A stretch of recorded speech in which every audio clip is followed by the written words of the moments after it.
The deep dive में आपका स्वागत है। आज हम एक ऐसी दुनिया में उतर रहे हैं जो हम में से ज्यादातर लोगों के जीवन का हिस्सा रही है, पर शायद हमने उसकी मशीनरी को इतने करीब से देखा नहीं होगा। हाँ, मतलब स्कूल। बिल्कुल, स्कूल प्रबंधन और प्रशासन। हमारे पास कुछ दिलचस्प स्रोत है।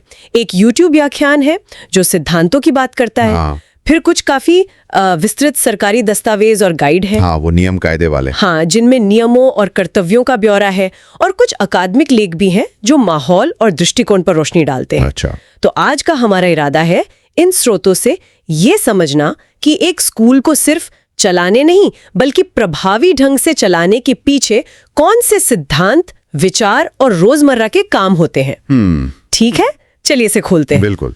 और ये समझना जरूरी है कि स्कूल प्रशासन सिर्फ फाइलों का ढेर या नियमों की किताब नहीं है। ये असल में संसाधनों मतलब पैसा, इमारत, किताबें और लोगों मतलब शिक्षक, छात्र, स्टाफ को इस तरह से प्रबंधित करने की कला और विज्ञान है कि शिक्षा के जो लक्ष्य हैं वो हासिल हो सके।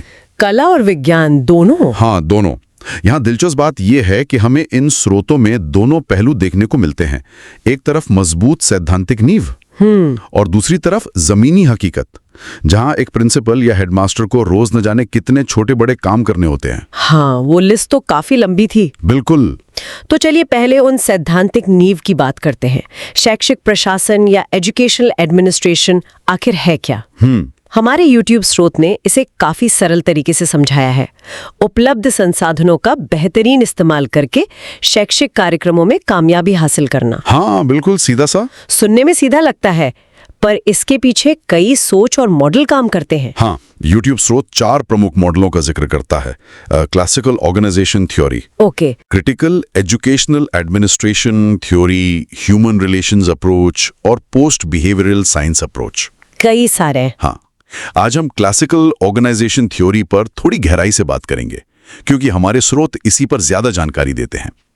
ये शुरुआती सिद्धांतों में से है जिसने संगठनों को समझने की कोशिश की। क्लासिकल थ्योरी सुनने में थोड़ा पुराना लगता है, पर शायद आज भी प्रासंगिक हो। हाँ, कुछ हद तक तो है। इसके अंदर क्या आता है? इसके मुख्य तौर पर 2 हिस्से हैं।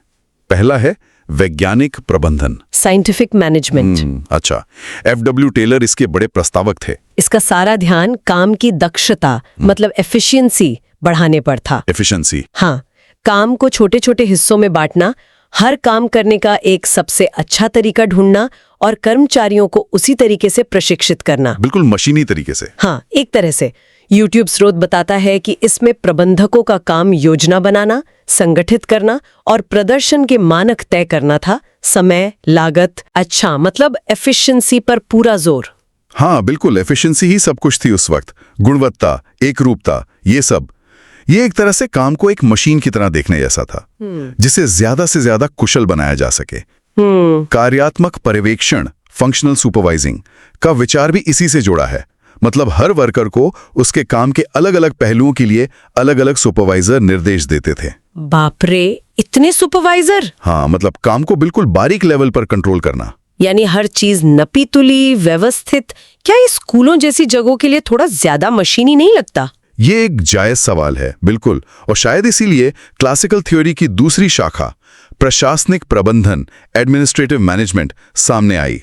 अच्छा, दूसरी शाखा। हाँ, इसके प्रमुख विचारक हेनरी फेयोल, लूथर गुलिक, मैक्स वेबर जैसे लोग थे, जैसा YouTube स्रोत बताता है। ओके, फेयोल, गुलिक, वेबर। इनका ध्यान सिर्फ काम पर नहीं बल्कि पूरे संगठन की संरचना और प्रबंधन के सिद्धांतों पर था। फेयोल ने प्रबंधन के 14 सिद्धांत दिए। 14 सिद्धांत? हाँ, जैसे काम का विभाजन, अधिकार और जिम्मेदारी, अनुशासन, निर्देश की एकता, यूनिटी ऑफ कमांड।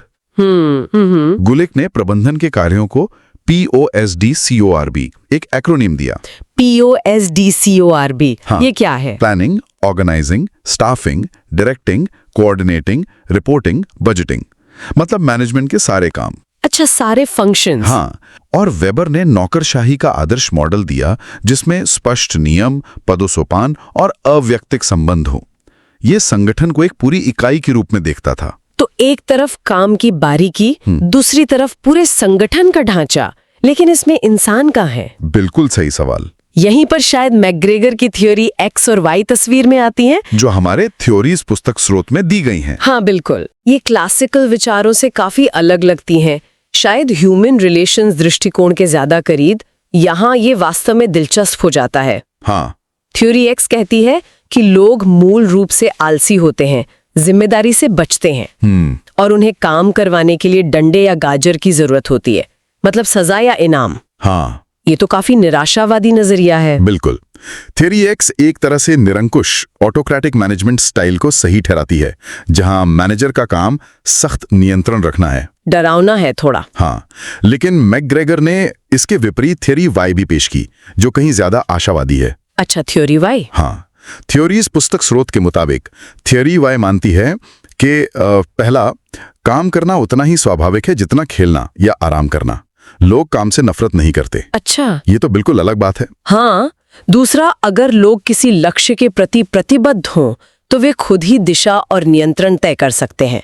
बाहरी नियंत्रण ही एकमात्र तरीका नहीं है, मतलब सेल्फ डायरेक्टेड। बिल्कुल। तीसरा, लोग जिम्मेदारी लेना सीखते हैं और सही माहौल में वे जिम्मेदारी ढूंढते भी हैं। वाह। चौथा, समस्याओं को सुलझाने के लिए रचनात्मकता और कल्पना सिर्फ मैनेजमेंट तक सीमित नहीं है, बल्कि ज्यादातर लोगों में होती है। ये तो बहुत पॉजिटिव है। हाँ, और पांचवां, आधुनिक औद्योगिक जीवन में औसत इंसान की बौद्धिक क्षमताओं का सिर्फ आंशिक रूप से ही उपयोग हो पाता है, मतलब पोटेंशियल बहुत है। वाह, ये तो बिल्कुल उल्टी बात है थ्योरी एक्स से। थ्योरी वाई तो मानती है कि लोगों पर भरोसा किया जा सकता है, उन्हें स्वायत्तता दी जा सकती है और वे खुद अच्छा काम करना चाहते हैं। एग्जैक्टली। इसका स्कूल के माहौल से क्या लेना देना है? ये एक महत्वपूर्ण सवाल उठाता है। देखिए, प्रबंधन की जो शैली है, स्टाइल है, वो सीधे तौर पर स्कूल के माहौल को प्रभावित करती है। कैसे? अगर प्रिंसिपल थ्योरी एक्स के नजरिए से काम करेगा तो माहौल डर और अविश्वास का होगा।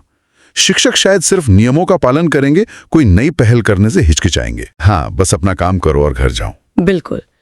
लेकिन अगर प्रिंसिपल थ्योरी वाई में यकीन रखता है तो वो शिक्षकों को सशक्त करेगा, उन्हें फैसले लेने में शामिल करेगा, उनकी रचनात्मकता को बढ़ावा देगा। अच्छा। इससे एक ज्यादा सकारात्मक, सहयोगात्मक और भरोसेमंद माहौल बनने की संभावना है, जहां शिक्षक और छात्र दोनों बेहतर महसूस करें और बेहतर प्रदर्शन करें। तो ये सीधे जुड़ता है उस सही स्कूल वातावरण बनाने की बात से। हाँ, जो हमारे दूसरे स्रोत यूनिट 5 PDF में है। बिल्कुल। ये तो हुई सिद्धांतों की बात। अब जरा जमीन पर उतरते हैं। ये जो स्कूल का मुखिया होता है, प्रिंसिपल या हेडमास्टर, उनके कंधों पर असल में क्या-क्या जिम्मेदारियां होती हैं? हमारे पास जो सरकारी दस्तावेज और गाइड हैं, chapter 2 PDF, unit 5 PDF, says PDF, उनमें तो कामों की एक अनंत सूची दिखती है। हाँ, वो लिस्ट देखकर तो कोई भी घबरा जाए। सामान्य नियंत्रण से लेकर अनुशासन, शिक्षण के मार्गदर्शन से लेकर स्कूल की संपत्ति के प्रबंधन तक, और फिर अनगिनत प्रशासनिक काम, रिपोर्ट भेजना, रिकॉर्ड रखना, चिट्ठी पत्री संभालना, ये सब कैसे करते होंगे? हाँ, ये भूमिका सचमुच बहुत व्यापक है। इसे समझने का एक तरीका है कि इन कर्तव्यों को कुछ मुख्य श्रेणियों में बांट कर देखें। अच्छा, कैटेगराइज करें। हाँ, और हर श्रेणी में स्रोतों से कुछ खास उदाहरण लें। जैसे पहला, शैक्षिक नेतृत्व, एकेडमिक लीडरशिप। ओके। ये शायद सबसे मुख्य काम है। इसमें सिर्फ पढ़ाना ही नहीं, बल्कि पाठ्यक्रम, शिक्षण विधियों और मूल्यांकन की नीतियों की योजना बनाना। Curriculum planning. हाँ, शिक्षकों के पढ़ाने के काम का पर्यवेक्षण करना और गुणवत्ता सुनिश्चित करना।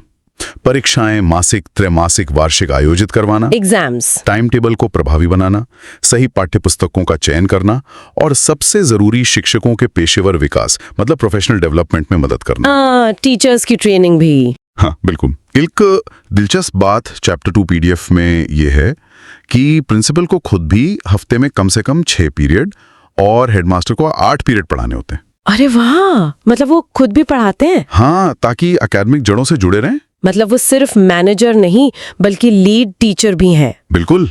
और छात्रों के प्रति उनकी क्या जिम्मेदारियां हैं? ये शायद सबसे संवेदनशील पहलू होगा। बिल्कुल। दूसरा क्षेत्र है छात्र कल्याण और अनुशासन, स्टूडेंट वेलफेयर एंड डिसिप्लिन। इसमें स्कूल में एक अनुशासित माहौल बनाना छात्रों और स्टाफ दोनों के लिए बहुत जरूरी है। अनुशासन? हाँ, छात्रों की सुरक्षा सुनिश्चित करना एक बड़ी प्राथमिकता है। जैसे स्कूल में शिक्षकों की ड्यूटी लगाना, सेफ्टी, या अगर लड़कियों का समूह स्कूल से बाहर जा रहा है तो उनके साथ एक महिला अनुरक्षक एस्कॉर्ट का होना अनिवार्य है।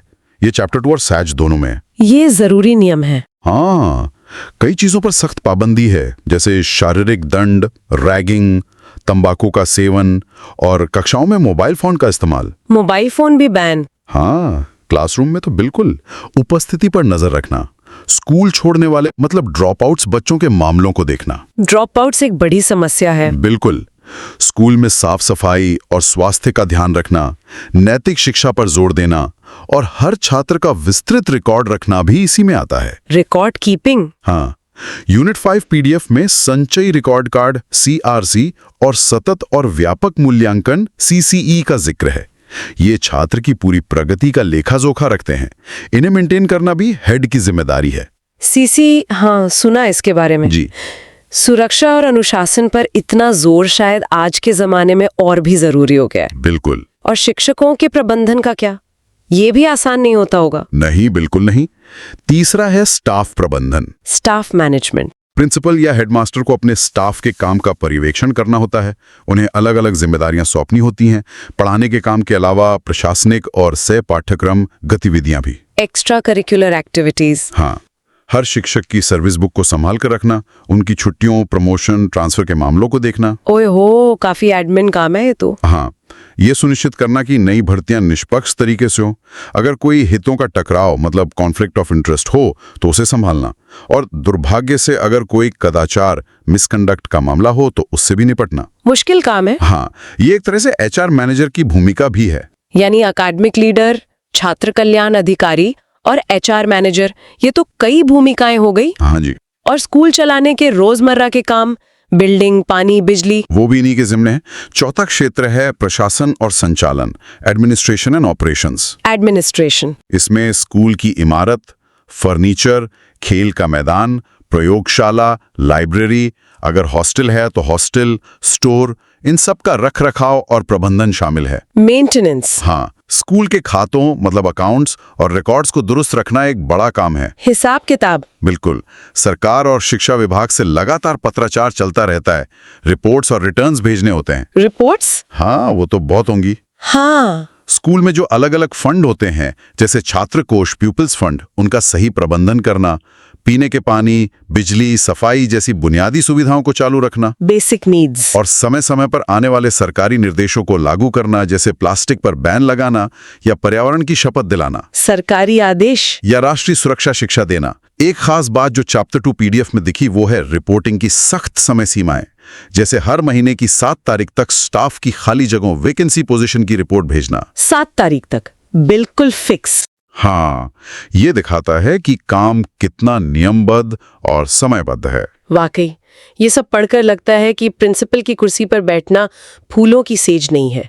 इतनी सारी जिम्मेदारियां। बिल्कुल नहीं। और क्या स्कूल सिर्फ अपनी चारदीवारी में ही काम करता है?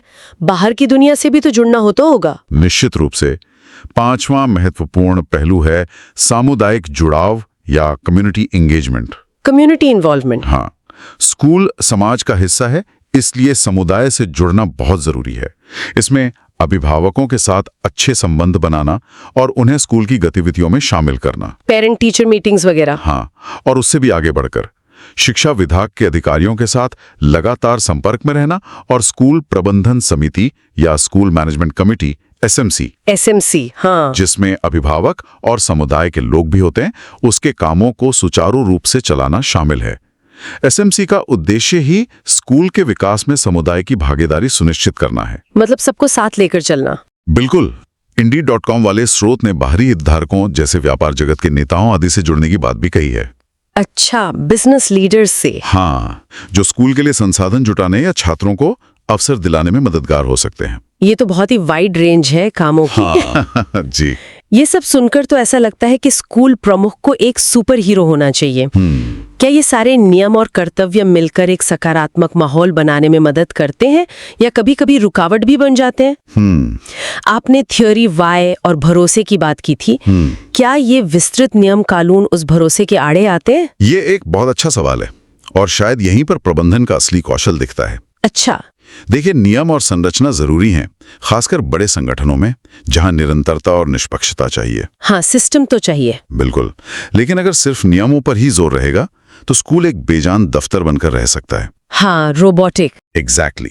यूनिट 5 पीडीएफ और सेज पीडीएफ स्कूल के माहौल पर काफी जोर देते हैं और यहीं पर थ्योरी वाई जैसे विचारों की अहमियत समझ आती है। तो कैसा माहौल बनाने की बात की जा रही है, क्या मतलब है सही माहौल का? यूनिट 5 पीडीएफ कुछ बहुत जरूरी बातें कहता है। पहला, एक अनुमतिपूर्ण वातावरण, परमिसिव एटमॉस्फेयर। परमिट करने वाला। इसका मतलब क्या हुआ? इसका मतलब ये नहीं कि कोई अनुशासन ना हो, बल्कि इसका मतलब है एक ऐसी मनोवैज्ञानिक सुरक्षा, साइकोलॉजिकल सेफ्टी, जहां शिक्षक और छात्र बिना किसी डर के अपने विचार रख सकें, सवाल पूछ सकें। ओके। यहाँ तक कि स्थापित तरीकों को चुनौती भी दे सकें, जहां गलतियों को सीखने का हिस्सा माना जाए। मतलब फेल होने से डर ना लगे। हाँ, एक तरह से ये सीधे थ्योरी वाई से जुड़ता है, लोगों की क्षमता पर भरोसा करना। और से शिक्षकों में अपनेपन की भावना, सेंस ऑफ बिलोंगिंग। जब शिक्षकों को लगता है कि वे स्कूल का एक महत्वपूर्ण हिस्सा हैं, उनकी राय मायने रखती है, तो वे ज्यादा जुड़ाव महसूस करते हैं, अपनापन। हाँ, इनोवेशन करने के लिए प्रेरित होते हैं। इनोवेशन स्कूलों में क्यों नहीं, बिल्कुल। तीसरा, अनुकूल माहौल, कंड्यूसिव क्लाइमेट। सिर्फ अच्छी तनख्वाह काफी नहीं है, पैसा ही सब कुछ नहीं है। नहीं, काम के घंटे, काम करने की आजादी, अपने कौशल को बढ़ाने के अवसर और सबसे ज्यादा सहकर्मियों और प्रबंधन के साथ अच्छे मानवीय संबंध, ये सब मिलकर एक ऐसा माहौल बनाते हैं जहां लोग खुशी से काम करना चाहें। ह्यूमन टच बहुत जरूरी है।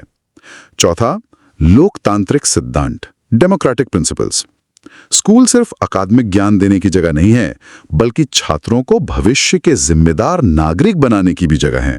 सिटीजनशिप। हाँ, यूनिट 5 कहता है कि स्कूल का संगठन ऐसा होना चाहिए जो छात्रों में सहयोग, टीम भावना और लोकतांत्रिक मूल्यों को बढ़ावा दे, शायद छात्र परिषद, स्टूडेंट काउंसिल या दूसरी गतिविधियों के जरिए। अच्छा, मतलब डेमोक्रेसी स्कूल से ही सीखें। हाँ, प्रैक्टिस करें। और एक होल स्कूल अप्रोच का भी जिक्र था एसएजी पीडीएफ में, इसका क्या मतलब है? हाँ, होल स्कूल अप्रोच का मतलब है कि स्कूल से जुड़े सभी लोग, मैनेजमेंट, शिक्षक, छात्र, सहायक कर्मचारी, अभिभावक और समुदाय, सब मिलकर स्कूल के लक्ष्यों को हासिल करने के लिए एक साझा दृष्टिकोण अपनाएं। सब मिलकर? हाँ, सब।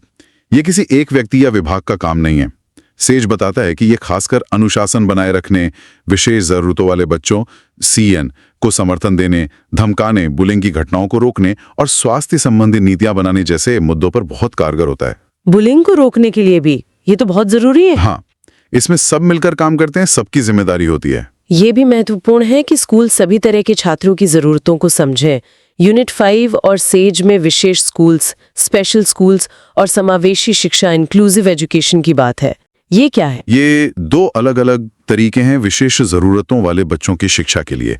विशेष स्कूल वो होते हैं जहां सिर्फ विशेष जरूरतों वाले बच्चे ही पढ़ते हैं, अलग से। हाँ, और वहां उनके लिए खास संसाधन और प्रशिक्षित शिक्षक होते हैं। समावेशी शिक्षा मतलब इंक्लूसिव एजुकेशन का नजरिया अलग है। यह कहता है कि जहां तक संभव हो सभी बच्चों को, चाहे उनकी जरूरतें या चुनौतियां कुछ भी हों, हाँ, सामान्य स्कूलों की नियमित कक्षाओं में ही पढ़ाया जाना चाहिए और उन्हें वहां जरूरी सहायता और संसाधन मुहैया कराए जाने चाहिए। मतलब मेन स्ट्रीमिंग। हाँ, एक तरह से ये दोनों मॉडल दिखाते हैं कि स्कूल प्रशासन को छात्रों की विविधता के प्रति कितना संवेदनशील और लचीला होना पड़ता है। सही बात है। तो हमने सिद्धांतों से शुरुआत की, देखा कि क्लासिकल थ्योरी कैसे दक्षता और संरचना पर जोर देती है, जबकि थ्योरी वाई मानवीय क्षमता और भरोसे पर। फिर हमने स्कूल प्रमुख के अनगिनत कर्तव्यों को देखा, अकादमिक, छात्र कल्याण, स्टाफ, प्रशासन, समुदाय, जो दिखाते हैं कि ये भूमिका कितनी जटिल है, बहुत जटिल। और अंत में हमने समझा कि इन सब के बीच एक सकारात्मक, अनुमतिपूर्ण और लोकतांत्रिक माहौल बनाना कितना जरूरी है। तो इस सब का क्या मतलब है? इसका मतलब यह है कि एक स्कूल को प्रभावी ढंग से चलाना सिर्फ नियमों का पालन करना या संसाधनों का प्रबंधन करना नहीं है। ये एक नाजुक संतुलन बनाने जैसा है। बैलेंस। हाँ, संरचना और लचीलेपन के बीच, नियमों और मानवीय रिश्तों के बीच, दक्षता और सहानुभूति के बीच। इसके लिए विविध कौशल चाहिए, एक अच्छा प्रशासक, एक प्रेरक नेता, एक कुशल संचारक और एक संवेदनशील इंसान। कई टोपियां पहननी पड़ती हैं। बिल्कुल। ये एक ऐसा काम है जिसमें रोज नई चुनौतियां आती हैं और जिसका असर न सिर्फ छात्रों के भविष्य पर बल्कि पूरे समाज पर पड़ता है। और ये समझना क्यों मायने रखता है हम सब के लिए, जो स्कूल से निकल चुके हैं या जिनके बच्चे स्कूल में हैं? अगर हम इसे बड़ी तस्वीर से जोड़ते हैं तो स्कूल किसी भी समाज की नींव होते हैं। हाँ, ये तो है। प्रभावी स्कूल प्रशासन सीधे तौर पर शिक्षा की गुणवत्ता से जुड़ा है। जब स्कूल अच्छी तरह से चलते हैं तो छात्र बेहतर सीखते हैं, शिक्षक ज्यादा प्रेरित महसूस करते हैं और माता-पिता और समुदाय का स्कूल पर भरोसा बढ़ता है। भरोसा, हाँ। एक अच्छा स्कूल सिर्फ एकेडमिक सफलता ही नहीं देता, बल्कि जिम्मेदार, विचारशील और कुशल नागरिक भी तैयार करता है। इसलिए स्कूल प्रशासन कैसे काम करता है, ये समझना हम सबके लिए जरूरी है, क्योंकि ये सीधे तौर पर हमारे भविष्य को आकार देता है। बिल्कुल सही कहा। तो आज की इस गहरी चर्चा को समेटते हुए हम अपने श्रोताओं के लिए एक सवाल छोड़ना चाहेंगे। जरूर। हमने देखा कि स्कूल चलाने के लिए कितने अलग-अलग सिद्धांत हैं, जैसे दक्षता पर जोर देने वाला क्लासिकल या मानवीय क्षमता पर जोर देने वाला थ्योरी वाई, और स्कूल प्रमुख के कर्तव्य कितने ज्यादा और विविध हैं।